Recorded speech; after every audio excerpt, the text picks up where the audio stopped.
Então, ó, eu digo aí no texto, ó, de pronto vê-se uma diferença primordial entre os incisos 1 e 2 do artigo 71. Enquanto no inciso 1 temos o exercício da função opinativa, isso eu esqueci de falar quando falei do artigo 71, inciso 1, aquela função lá de emitir um parecer prévio, é o que? É uma função, o tribunal está usando o que a gente chama de função opinativa. Tá? No inciso 2, faz-se sentir já pela primeira vez a função julgadora. O tribunal tem várias funções, opinativa, julgadora, consultiva, quando ele responde consulta, sancionadora, quando ele aplica multa, fiscalizadora, quando ele realiza fiscalizações. A gente vai ver isso também um pouco mais à frente. No caso do chefe dos poderes da União, né, que agora não é mais assim porque isso mudou, o Tribunal de Contas faz um parecer prévio, exceto sobre si próprio, cujo parecer prévio é feito pela Comissão Mista de Orçamento e Fiscalização. Isso ainda é assim. O julgamento das contas do Presidente da República é feito pelo Poder Legislativo competente, né? Congresso Nacional, Assembleia Legislativa ou Câmara de Vereadores. É um julgamento, portanto, político, não técnico, não estritamente técnico.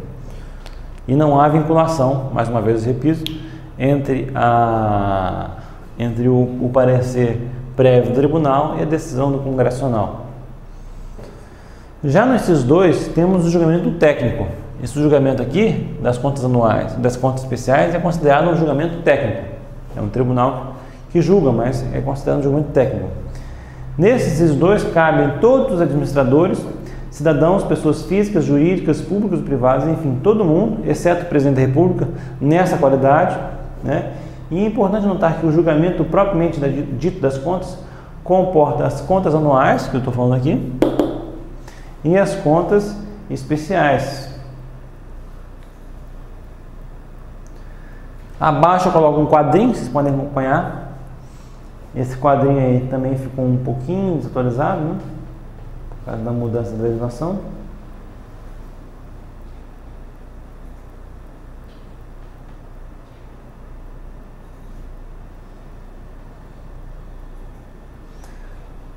Agora, nesta página aqui que eu tenho aqui, deixa eu ver, página 25, né?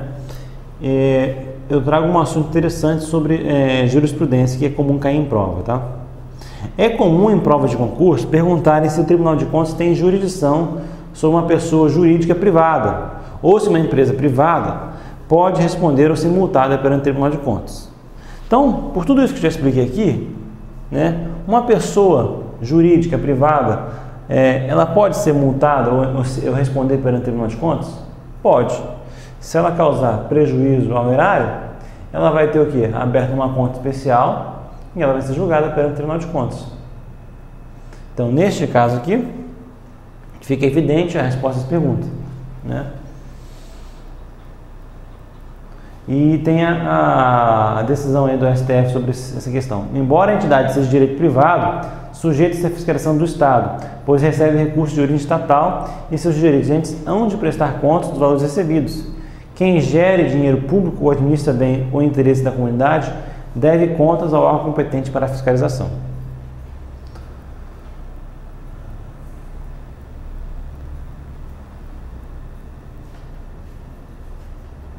Aí tem uma outra questão que também caiu já em prova do CESP, sobre a possibilidade de o prefeito ser julgado aqui, né, em alguns casos. Vamos fazer a seguinte suposição para vocês entenderem essa situação. O prefeito, se ele está executando o orçamento do município, ele é o quê? Ele é um agente político. Então, portanto, ele vai ter o quê? Ele vai entrar nessa categoria aqui, né? Contas do prefeito. E vai ser julgado o quê? Pela Câmara de Vereadores, onde o Tribunal de Contas do Estado ou o Tribunal de Contas do município vai emitir o quê? Um parecer prévio. Um parecer prévio que nesse caso é parcialmente vinculante, só deixando de prevalecer por 2/3 do membro da Câmara dos Vereadores. Tá? Então, o prefeito, quando ele está executando recursos do orçamento da prefeitura, ele é agente político e entra nessa categoria aqui.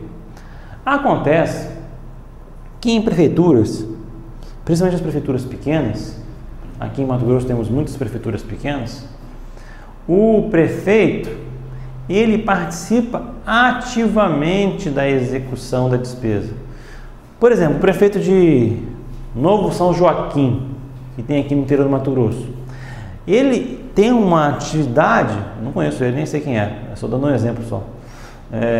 Ele tem uma atividade completamente diferente do prefeito de São Paulo, do prefeito do Rio de Janeiro, do prefeito de Salvador.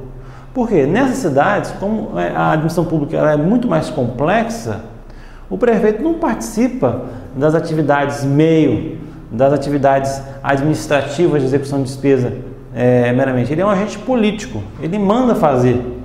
Já nessas pequenas prefeituras, o prefeito quase que se equipara o quê? A um gestor, a um ordenador de despesa, em que ele participa ativamente, ele até assina muitas vezes as notas de empenho, autorizando a realização de despesa, porque nessas prefeituras pequenas a estrutura é pequena, então ele é quase que um servidor público, como outro qualquer, né?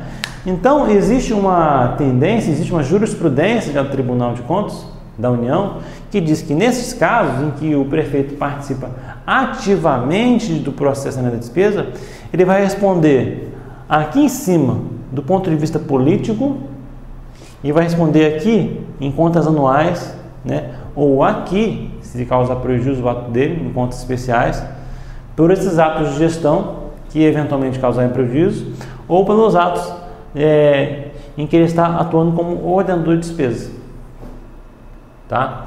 Então, nesse caso, ele pode ser julgado, né?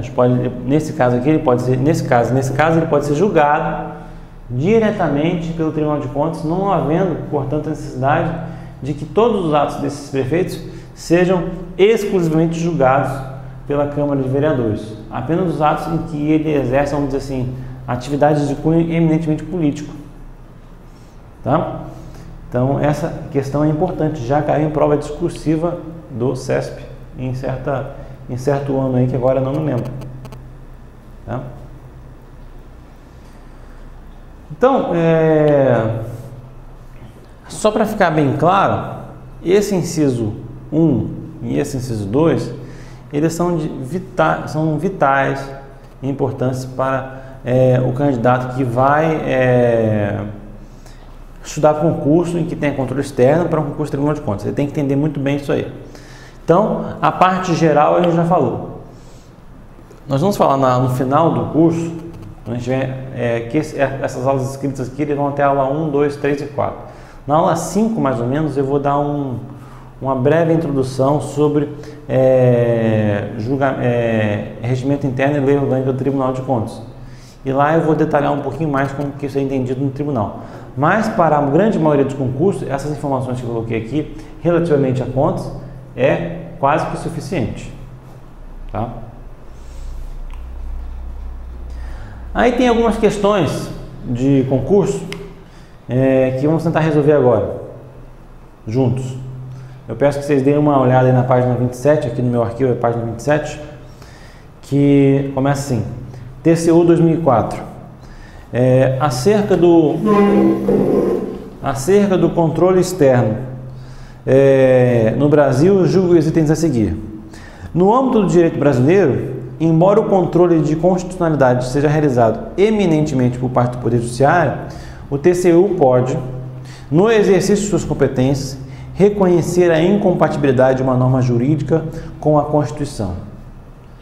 Então, na verdade, o que ele está querendo dizer é o seguinte: no direito brasileiro, embora caiba prioritariamente ou principalmente ao Poder Judiciário analisar, fazer o controle da constitucionalidade, isso não exclui a competência do TCU em fazê-la no caso concreto.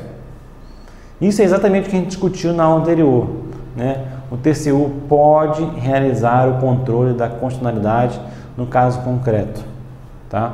Ele pode fazer isso no caso concreto. Ele não pode fazer isso no caso abstrato, mas, por exemplo, se ele estiver analisando um determinado caso em que esteja sendo discutida a aplicação de uma lei, e como vocês sabem, no caso concreto, você pode discutir qualquer ato do poder público, seja lei federal, estadual ou municipal. Se você identificar que essa lei é inconstitucional, se achar que é inconstitucional, você pode pedir ao tribunal para afastar a aplicação daquela lei, naquele caso concreto, que vai ter apenas efeito inter partes, não vai ter efeito erga omnes, que seria para todos, apenas naquele processo, naquele julgamento vai ter efeito, vai afastar, portanto, a aplicação daquela lei e o julgamento vai ocorrer como se aquela lei não existisse. Então, o tribunal pode fazer isso, tá?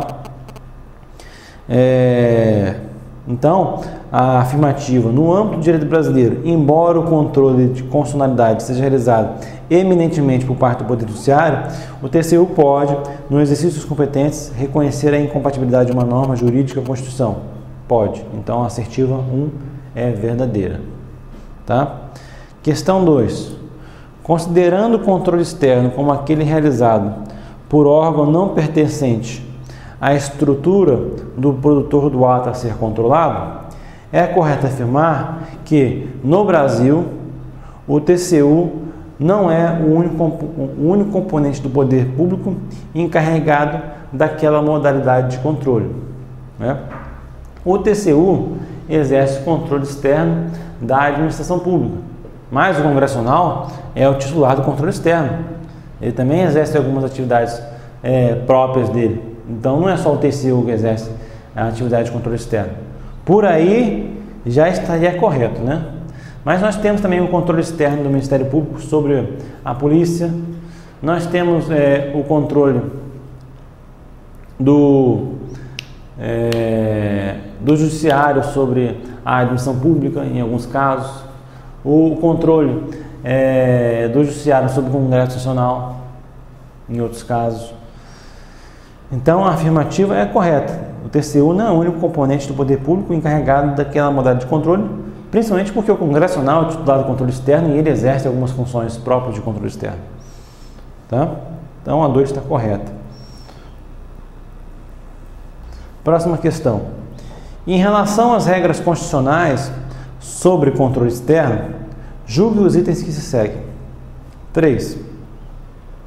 Nos termos da Constituição da República, pode o TCU, em certos casos, apreciar elementos de discricionalidade envolvidos nos atos da administração pública e aspectos ligados à gestão das respectivas entidades e ao desempenho das funções dessas. Não precisa sempre ater-se unicamente à conformidade desses atos com as normas jurídicas aplicáveis sob o prisma da legalidade, né? A frase ela está quase toda certa, mas como a gente viu na aula anterior, o TCU não pode adentrar o quê? No mérito do ato administrativo, que é o quê? Justamente a discricionalidade, a conveniência e a oportunidade. Ele não pode, vamos dizer assim, discutir se aquele ato deveria ser emitido ou não, mas ele pode dizer se aquele ato é legal, legítimo ou econômico. Então a frase, nos termos da Constituição da República, pode o TCU, em certos casos, apreciar elemento de discricionalidade. Isso não está na Constituição. Envolvido nos atos da administração pública e aspectos ligados à gestão das respectivas entidades. Realmente, o TCU pode julgar atos de gestão. E ao desempenho dessas funções. Também pode, são as auditorias operacionais e as auditorias de desempenho. Não precisa sempre ater-se unicamente à conformidade desses atos com as normas jurídicas aplicáveis sob o prisma da legalidade. Essa parte final está correta. Ele não precisa se ater apenas à legalidade ou à conformidade desses atos com a lei. Pode ver outros aspectos da legitimidade, da economicidade e por aí vai, mas não pode adentrar à discricionalidade, ao mérito. E é por isso que essa questão 3 está errada.